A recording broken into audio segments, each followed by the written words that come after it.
अस्सलाम वालेकुम दोस्तों, उम्मीद है कि आप सब खैरियत से होंगे।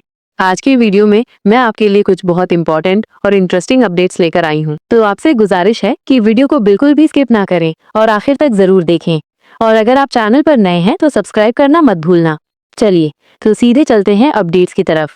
पहली बड़ी अपडेट, दशहरे का तोहफा शुरू हो गया है। दोस्तों, आप सबको याद होगा कि बतुकम्मा फेस्टिवल में मुफ्त साड़ियां तकसीम हुई थी।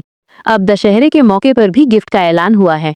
ये तोहफे 22 सितंबर से मिलना शुरू हो गए हैं और 30 सितंबर तक मिलते रहेंगे। बात चल रही है कि या तो 500 रुपए कैश मिलेगा या फिर साड़ियाँ, मगर आखिरी फैसला पब्लिक की डिमांड पर ही लिया जाएगा। आपको तोहफा लेने के लिए अपने आधार कार्ड के साथ कम्युनिटी हॉल या जहाँ कैंप लगा होगा वहाँ जाना होगा। दूसरी जरूरी अपडेट, राशन की दुकानें क्यों होंगी बंद। अब बात करते हैं सबसे बड़े मसले की।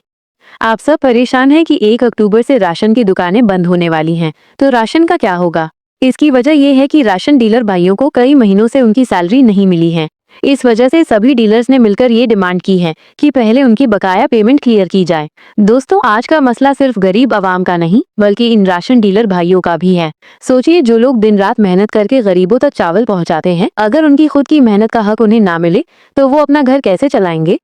मेरी सरकार से यही गुजारिश है कि जिस तरह इन राशन डीलर भाइयों को उनका हक मिलना चाहिए, उसी तरह गरीब आवाम को भी उनका हक मिले। बीआरएस पार्टी का कांग्रेस सरकार पर सीधा हमला। बीआरएस पार्टी ने कांग्रेस हुकूमत पर सीधा निशाना साधा है। उनका कहना है कि अकलियतों माइनॉरिटीज के साथ सिर्फ खिलवाड़ हो रहा है। चुनाव के वक्त जो लंबी लंबी बातें और वादे किए गए थे, वो सब अब सिर्फ एक धोखा लगते हैं।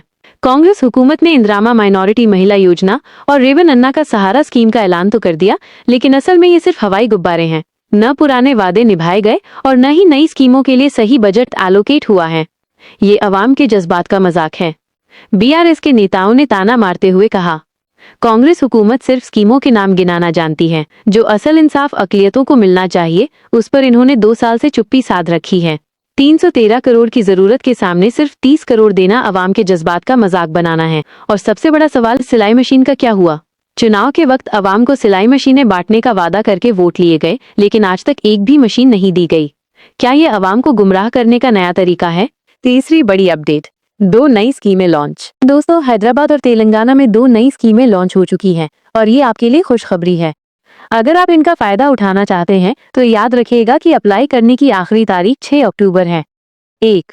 इंदिरामा माइनॉरिटी महिला योजना। ये स्कीम बेचारी बेवाओं, तलाकशुदा ख्वातीन और कुंवारी लड़कियों के लिए है जिनकी आर्थिक स्थिति कमजोर है। इस स्कीम के तहत आपको 1 लाख रुपए तक की रकम दी जाएगी ताकि आप अपना छोटा सा बिजनेस शुरू कर सकें और अपने पैरों पर खड़ी हो सकें। 2. रेवंत अन्ना का सहारा। ये स्कीम खास तौर पर फकीर बिरादरी और पारंपरिक काम करने वालों के लिए है। इन लोगों को भी सरकार की तरफ से 1 लाख रुपए की मदद दी जाएगी।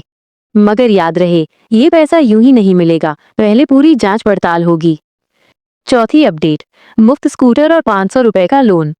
इसके अलावा 2 और जबरदस्त स्कीमें भी आई हैं। रेवंत अन्ना का सहारा मिस्कीनों के लिए। इस स्कीम में कुछ समुदायों को मुफ्त स्कूटर दिए जाएंगे।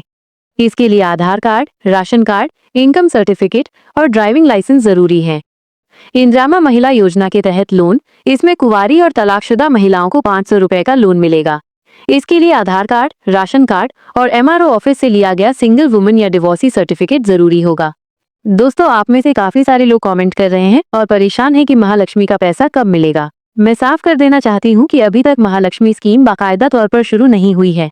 जो छोटे मोटे क्रेडिट आपके खाते में दिखते हैं वो एक अलग चीज है, महालक्ष्मी नहीं। जब तक कोई बाकायदा ऐलान नहीं होता तब तक उसे इस स्कीम का हिस्सा समझना गलत होगा। आसरा पेंशन। दोहरी पेंशन का वादा किया गया था, मतलब 2000 रुपए से बढ़ाकर 4000 रुपए, लेकिन अभी तक वो लागू नहीं हुआ है। पेंशन पाने वाले लोग इंतजार कर रहे हैं कि उनका हक उन तक पहुंचे, लेकिन अभी सिर्फ वादों पर बात चल रही है। राजीव युवा विकासम स्कीम। इस स्कीम में अर्जियां बहुत ज्यादा आई हैं, लेकिन मंजूरी बहुत ही कम लोगों की हुई है। मदद की शर्तें अलग अलग दी गई हैं। 50,000 रुपए तक 100% मदद, 1 लाख रुपए तक 90% मदद, 2 लाख रुपए तक 80% मदद, 3 लाख तक 70% मदद। ये सब कागजात पर तो अच्छा लगता है, लेकिन असल में इसे लागू करना अभी धीरे चल रहा है।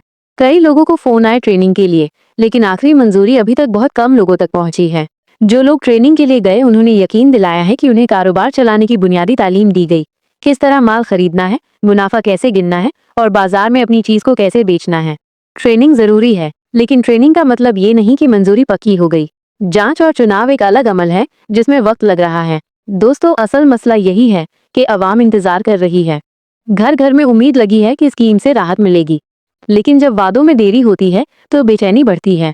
दोस्तों, मैं आप सबकी तकलीफ को महसूस कर सकती हूँ, क्योंकि मुझे एहसास है कि आप लोग किस परेशानी से गुजर रहे हैं। लेकिन मेरी गुजारिश है कि सीएम रेवंत रेड्डी साहब ने अगर स्कीम देने का वादा किया है तो मुझे लगता है वो वादा खिलाफी नहीं करेंगे। मेरी दुआ है कि जिस तरह अभी नई स्कीमें देने का वादा किया है, उसी तरह पुरानी स्कीमों पर भी वो अपने वादे को पूरा करें। और सबसे बड़ा मुद्दा सिलाई मशीनों का क्या हुआ? चुनाव से पहले वोट लेने के लिए सिलाई मशीनें बांटने का वादा किया गया था, लेकिन आज तक एक भी मशीन नहीं दी गई। क्या ये आवाम को धोखा देने का नया तरीका है? आज आवाम खुद कांग्रेस हुकूमत से सवाल कर रही है। चुनाव के वक्त किए गए वादों का क्या हुआ? महालक्ष्मी स्कीम के 2500 रुपए का क्या हुआ? आसरा पेंशन 4000 करने का वादा कहाँ गया? राजीव युवा विकासम में 3 लाख लोन का क्या हुआ? इंदिरामा इल्लू और 2 BHK घर का क्या हुआ? और अब जब पुराने वादे पूरे नहीं हुए तो सिर्फ नए स्कीमें के नाम गिनाकर आवाम को गुमराह किया जा रहा है। अगर आपको OBMMS एप्लीकेशन कैसे भरें ये जानना है तो कमेंट सेक्शन में पर्पल हार्ट के साथ जरूर पूछिएगा। मैं आपको डिटेल में बताऊंगी। सरकार से मेरी दरख्वास्त है कि देरी खत्म करके आवाम को उनके हक का फायदा दिया जाए। और आप सबसे मेरी दरख्वास्त, अपने कमेंट्स के जरिए आवाज उठाते रहिए। आपकी आवाज से एक दबाव बनता है जो अफसरों तक पहुंचता है। हम सबको एक दूसरे का साथ देना होगा ताकि हकीकत में राहत मिल सके। आखिरी बात, सभी सब कुछ सरकार के वक्त पर निर्भर करता है। कब और कैसे मिलेगा वो उनके फैसले पर है। हम सिर्फ इंतजार कर सकते हैं और आवाज उठाते रह सकते हैं। मुझे मालूम है आप सब थक गए हैं, मुझे बेहद अफसोस होता है, लेकिन उम्मीद कभी नहीं छोड़नी चाहिए। इंशाल्लाह जल्दी ही खुशखबरी सबके लिए होगी। अगर आप चैनल पर नए हैं तो सब्सक्राइब करें।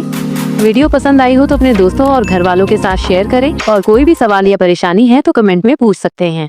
मिलते हैं एक और नई स्कीम के अपडेट के साथ, और ऐसे ही ताज़ा तरीन अपडेट्स के लिए रियल खानजादी न्यूज को सब्सक्राइब करिएगा ताकि आपको ऐसे ही स्कीम से जुड़ी अपडेट सबसे पहले मिलते रहें।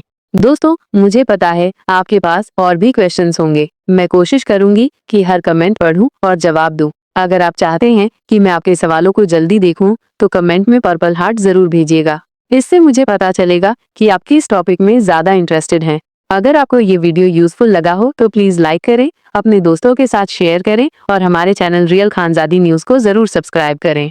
आपका सपोर्ट ही मेरी ताकत है। मैं आपके लिए अपडेट्स और मदद लाने में हमेशा कोशिश करती रहूंगी। अगर आप महालक्ष्मी स्कीम के बारे में और डिटेल में जानना चाहते हैं तो मेरा प्रीवियस वीडियो जरूर देखिए। वहाँ मैंने स्टेप बाय स्टेप सब कुछ एक्सप्लेन किया है। मिलते हैं अगली वीडियो में एक और इम्पोर्टेंट अपडेट के साथ। तब तक के लिए अपना ख्याल रखिए, सेफ रहिए। अल्लाह हाफिज।